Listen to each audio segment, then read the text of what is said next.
warahmatullahi wabarakatuh. Perkenalkan, nama saya Muhammad Irfan dengan NIM 22114681. Sini saya akan mengevaluasikan sejarah dan perkembangan komputer dari generasi ke generasi. Komputer adalah alat yang digunakan untuk mengolah data menurut perintah yang telah dirumuskan. Kata komputer semula untuk digunakan untuk menggambarkan orang-orang yang pekerjaannya melakukan perhitungan aritmatika dengan atau tanpa alat bantu. Tetapi arti kata ini kemudian dipindahkan kepada mesin sendiri. Asal mulanya pengolahan informasi hampir eksklusif dengan masalah aritmatika. Tetapi komputer modern dipakai untuk banyak tugas yang tidak berhubungan dengan matematika secara luas. Komputer dapat didefinisikan sebagai suatu peralatan elektronik yang terdiri dari beberapa komponen yang dapat bekerja sama antara komponen satu dengan yang lain untuk menghasilkan suatu informasi berdasarkan program dan data yang ada. Adapun komponen komputer layar monitor, CPU, keyboard, mouse, dan printer. Tanpa printer, komputer tetap dapat melakukan sebagai pengolah data, namun terbatas layar monitor belum dalam bentuk printout. Dalam definisi seperti itu terdapat alat seperti slide rule, jenis kalkulator mekanik mulai dari abacus dan seterusnya, sampai semua komputer elektronik yang kontemporer. Istilah lebih baik yang cocok untuk arti luas seperti komputer adalah yang memproses informasi atau sistem pengolah informasi. Sejarah dan penemuan komputer. Komputer mulai ditemukan pertama kali oleh Charles Babbage yang merupakan seorang ahli matematika asal Inggris.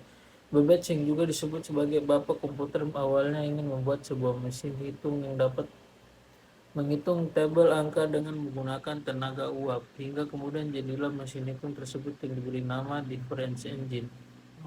Mesin tersebut memiliki bentuk yang jauh berbeda dari model komputer saat ini, akan tetapi dikadang-kadang sebagai komputer pertama di dunia. Ada yang menyebutkan bahwa sejarah komputer berawal dari 5.000 tahun yang lalu ketika ditemukan alat hitung pertama. Alat ini disebut abacus atau sebuah. Alat hitung ini ditemukan pertama kali dalam sejarah Babilonia kuno, berbentuk belahan papan di atas taburi pasir sehingga orang bisa menulis atau menghitung. Oleh karena itu maka alat ini disebut abacus. Asal kata dari bahasa Yunani abakos, artinya menghapus debu. Oleh bangsa Cina mengembangkan abacus ini menjadi dua bagian. Pada terali atas dimasukkan 2 bijian dan 5 bijian pada terali bawah. Bentuk inilah yang populer hingga saat ini melakukan perhitungan aritmatika. Sampai saat ini penemuan abacus atau sempoa ini dapat dianggap sebagai awal mula sejarah komputer. Komputer generasi pertama. Komputer generasi pertama menggunakan beberapa tabung vakum yang besar dan kompleks seperti dioda kristal, relasi resistor, dan kapasitor, memberikan daya listrik sebesar 150 kW. Unifact.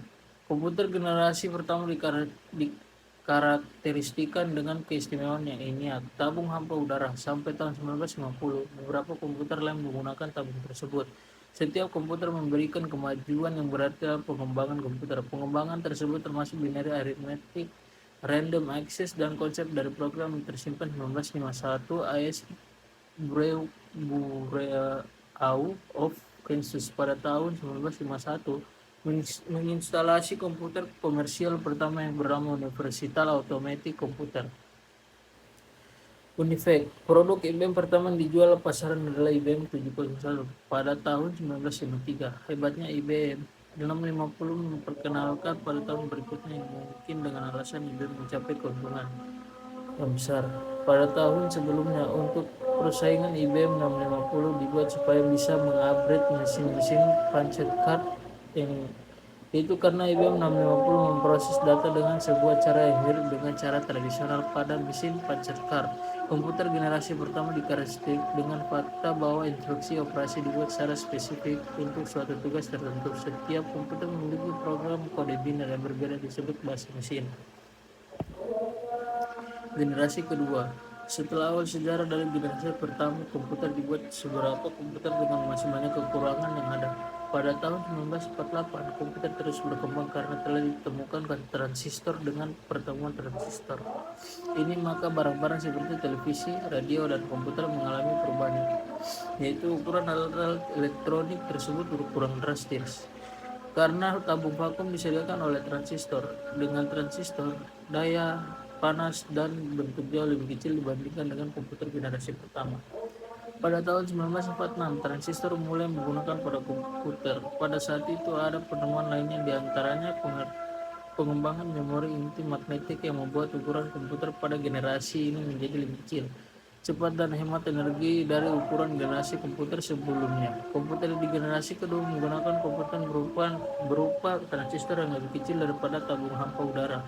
Meski begitu, kapasitas memori utamanya cukup besar dengan proses operasi yang lebih cepat. Selain itu, komputer generasi kedua juga sudah memiliki kemampuan proses real time dan time sharing. Perkembangan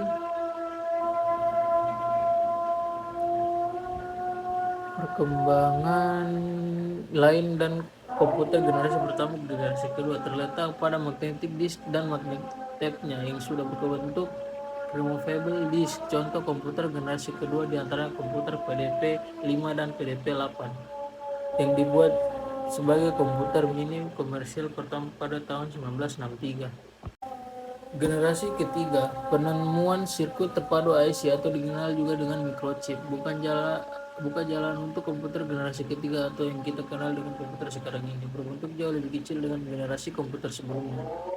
Dengan transistor yang lebih banyak dan dibenamkan ke dalam microchip tunggal. Dalam tahap perkembangannya, komputer generasi kedua masih bertahan. Munculnya komputer mini pertama yang didasarkan pada transistor dan microchip kedua seperti IBM System atau 360.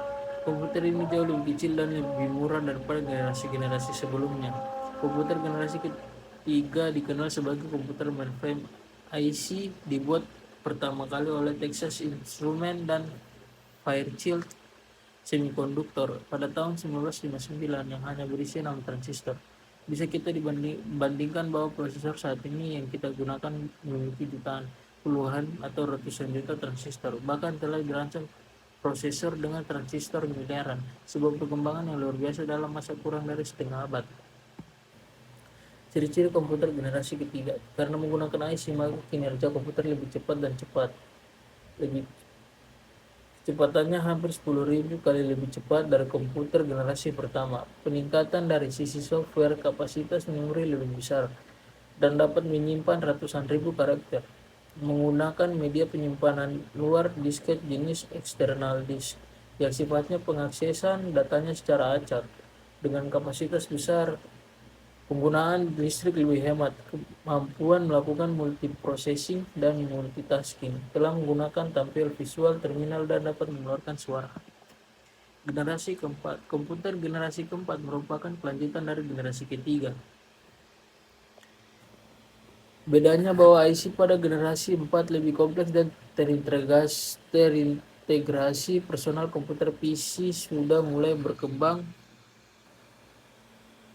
di generasi ini. Contoh produknya adalah Apple. Dua memori komputernya sudah menggunakan bentuk chip dari mikroprosesor dan semikonduktor dengan teknologi large scale integration yang juga disebut dengan bipolar large scale integration. Contoh komputer yang telah menggunakan chip mikroprosesor adalah komputer IBM 370. Generasi kelima, komputer generasi kelima dipelopori oleh negara Jepang, telah menggunakan very large scale integration dan artificial intelligence supaya komputer dapat memecahkan masalah sendiri. Selain itu, komputer pada generasi ini juga mempunyai jutaan warna dengan resolusi yang sangat tajam. Lalu, perkembangan teknologi komputer generasi kelima juga kemungkinan untuk dibuat jenis komputer portable alias laptop. Komputer era sekarang dan implementasinya komputer pribadi mulai berkembang sejak 1970, yakni dengan munculnya Xerox Alto yang dapat melakukan pengiriman email dan pencetakan dokumen. Desainnya juga sudah menyerupai selayaknya komputer zaman sekarang, yaitu memiliki layar, keyboard, dan mouse. Pada era ini juga muncul banyak penemuan baru diantaranya chip, dynamic access memory, Ethernet, dan disket. Lalu di tahun 1976, berdirilah perusahaan Apple yang memperkenalkan Apple One sebagai komputer single sirkuit pertama. Kemudian di tahun 1983 secara resmi hadirlah CD-ROM yang ditetapkan sebagai standar umum komputer. Digunakan sebagai alat penyimpan yang dapat menampung data hingga 550 MB. Dan di tahun yang sama, Microsoft secara resmi memperkenalkan Word. Perkembangan komputer tidak berhenti sampai di situ. Setiap tahun selalu ada update hingga menjadi secanggih sekarang ini. Di tahun 1984, Apple merilis Macintosh yang merupakan komputer pertama dengan mouse sebagai pengendalinya. Dan dilengkapi dengan antarmuka pengguna grafis. Microsoft juga kemudian mengeluarkan sistem operasi Windows yang telah dibekali antarmuka grafis serta keunggulan multitasking. Tak lama kemudian Apple merilis seri laptop portable bernama PowerBook yang dapat dibawa kemana-mana.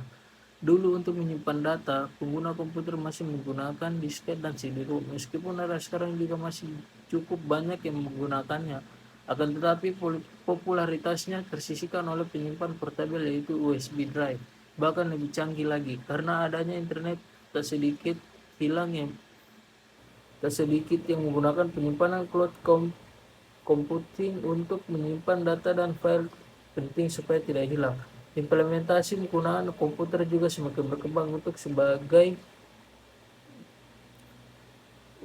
berbagai bidang. Rasanya sangat sulit memisahkan penggunaan komputer untuk kegiatan sehari-hari dan menjelma menjadi kebutuhan masyarakat di era modern, baik untuk kebutuhan sekolah, bekerja, hiburan, dan sebagainya. Komputer sangat dibutuhkan. Tidak mengherankan apabila komputer menjadi salah satu jenis elektronik yang sangat penting saat ini. Ciri-ciri komputer generasi kelima menggunakan LSI (Large Scale Integration) yang merupakan pemadatan dari mikroprosesor ke dalam sebuah mikroprosesor. Peningkatan kecepatan akses data, juga tampilan gambar beresolusi, kualitas gambar bagus dan berwarna, serta multimedia. Fungsi komputer menjadi lebih cerdas dan memiliki kemampuan yang meningkatkan. Fisiknya menjadi lebih kecil dan sederhana. Ya, itu aja. Bila ada salah kata mohon dimaafkan. Assalamualaikum warahmatullahi wabarakatuh.